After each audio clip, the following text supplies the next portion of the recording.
नियंत्रक महालेखा परीक्षक यानी controller and auditor general of India यानी कि भारत में सार्वजनिक धन का प्रहरी जो इस बात को देखेगा कि कार्यपालिका के द्वारा खर्च किया जा रहा पैसा उस मद में खर्च हो रहा है कि नहीं हो रहा, जिसके लिए व्यवस्थापिका ने अनुमति दी है।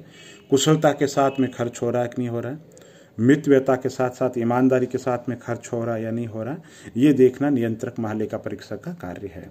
और नियंत्रक महालेखा परीक्षक का ये जो पद है हमने ब्रिटेन से लिया है, लेकिन अंतर क्या है कि भारत में नियंत्रक महालेखा परीक्षक का संचित नीति कोष पर धन की निकासी पर कोई नियंत्रण नहीं है, यानी कि पैसा खर्च हो जाने के बाद में उसका जो पोस्टमार्टम है या ये देखना सही तरीके से हुआ या नहीं हुआ, नियंत्रक महालेखा परीक्षक का काम है। जबकि ब्रिटेन के अंतर्गत वो सार्वजनिक धन की निकासी है उस पर भी नियंत्रण रखता है।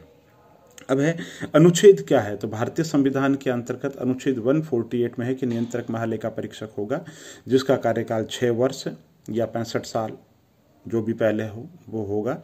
अनुच्छेद 149 के अंतर्गत ये प्रावधान है कि नियंत्रक महालेखा परीक्षक के पद के जो कार्य हैं और दायित्व क्या होंगे उससे संबंधित है।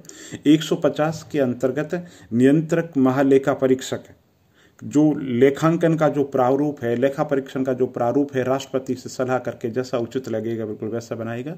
और 151 के अंतर्गत नियंत्रक महालेखा परीक्षक अपनी जो रिपोर्ट है राष्ट्रपति महोदय को पेश करेगा, राष्ट्रपति महोदय उसे संसद के अंदर रखेंगे और राज्य स्तर पर ये रिपोर्ट राज्यपाल महोदय द्वारा और राज्य विधानसभा के द्वारा रखी जाती है। ये रिपोर्ट लोक लेखा समिति के समक्ष भी रखी जाती है।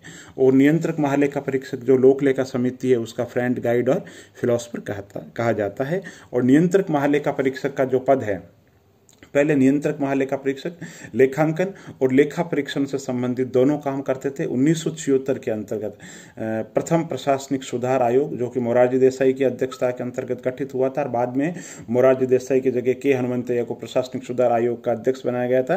खैर, प्रथम प्रशासनिक सुधार आयोग ने अपनी सिफारिश की और बाद के अंतर्गत नियंत्रक महालेखा परीक्षक को लेखांकन संबंधी कामों से अलग कर दिया गया है और वर्तमान के अंतर्गत वो लेखा परीक्षण से संबंधित कार्य देखता है। और भारत के प्रथम जो नियंत्रक महालेखा परीक्षक थे वो नरहरि राव थे। वर्तमान के अंतर्गत राजीव महर्षि भारत के कैग यानी कि नियंत्रक महालेखा परीक्षक है।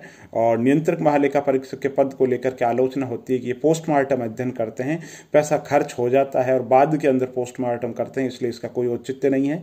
और पाश्चात्य विचारक एप्पल भी आए थे, उन्होंने कहा था कि नियंत्रक महालेखा परीक्षक का जो पद है ये एक वॉचडॉग है, ये पोस्टमार्टम रिपोर्ट है, ये घटना घट जाती है उसके बाद के अंदर है, इसके लिए इसका कोई औचित्य नहीं है, औपनिवेशिक पद है। लेकिन इन सब के बावजूद भी दोस्तों नियंत्रक महालेखा परीक्षक एक सार्वजनिक धन के प्रहरी के रूप के अंतर्गत है और वित्तीय नियंत्रण के रूप में बहुत ही प्रभावशाली इकाई है। बहुत बहुत धन्यवाद दोस्तों।